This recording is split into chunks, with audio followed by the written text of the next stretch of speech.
this is true. I told my mom that I would only say true story, so this is one of those. So, I'm just a dumb kid from Kansas, but I've always really wanted to be a professor. So when I was 24 in graduate school in Chicago, the chair of the psychology department turned to me and said, "Mark, you want to teach Psych 101? And my head about exploded. Yes, of course I do.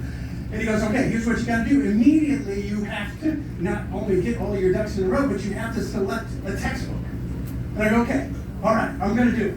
Now, as soon as your name goes up as the official teacher, textbook salespeople come out of the woodwork because my class was going to have 444 students.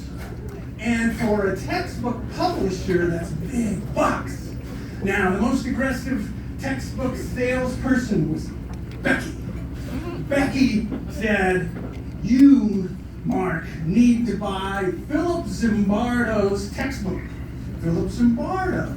He was the famous psychologist from Stanford that ran the prison Stanford experiment, right? Oh. Philip Zimbardo, he was the head guy who randomly selected 24 young males and then randomly assigned 12 to become prison guards and the other 12 to become prisoners.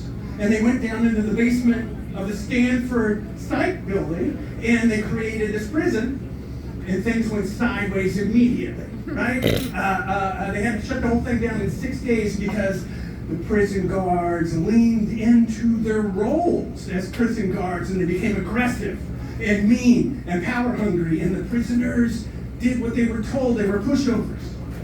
Becky said, "You need to buy this textbook." And I said, I don't want that. I don't want that textbook. And she goes, "Okay, I'll tell you what I'll do. I'll buy all the slides that you need to teach Psych 101. And I go, "I'm not going to use slides." And she goes, "All right, playing hardball. I will buy you a laser disc player." And I go, "I don't want lasers." She goes, "All right, I can guarantee you before this is over, you're going to buy 444 copies of Philip Zimbardo's textbook." And I didn't say it, but I thought it. And I go, "I ain't no pushover. I'm going to be a professor." So 2 weeks later, I'm walking across campus, and there's all these posters, and there's flyers everywhere, and I pick up one, and it says, "Philip Zimbardo's coming to Chicago to the Psych Auditorium to give a lecture." And I go, "What the hell is this?" And it says, "Tonight at 6:30 in the Psych building." And so I go, it's this huge room with 1,000 seats, and I sneak up into the back. And Philip Zimbardo strides out on the stage, and he's wearing all black. He's got a black turtleneck, he's got black pants, black shoes, he's got this black goatee and black dyed hair, and he gives this talk. It's not science, it's more like theater. But when he's done, everybody's standing up and clapping. And Becky steps up on stage. And Becky whispers in Zimbardo's ear. And they both turn, and Becky points at me. It's a trap.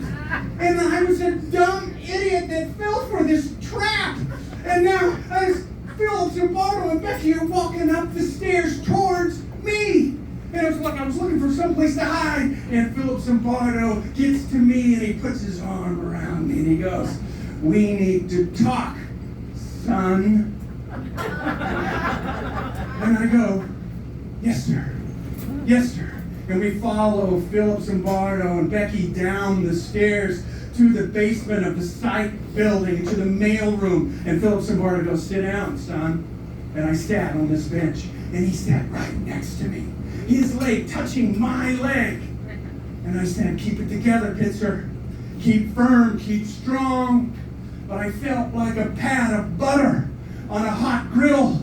And I could feel myself kind of leaning off to the left when Becky pulled out a brand new copy of Philip Zimbardo's textbook and laid it in my lap. And Zimbardo leaned over to me and he started turning the pages like we were looking at our wedding album. And I said, "Keep it together, keep tough, keep firm." Until Zimbardo said, "Well, Becky says that you hate my textbook. And I said, no, sir, I just wish that there were more brain physiology in this textbook.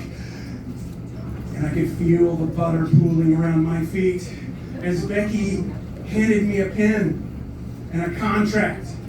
And the contract said, Mark Pitzer will allow the university bookstore to buy 444 copies of Philip Zimbardo's textbook and sell them for $125 a piece. It's $55,000 every semester. And Philip Zimbardo said, do the right thing, son. And I took the pen and I clicked it, and I looked them in the eyes, and I took a deep breath, and I signed it. I signed it.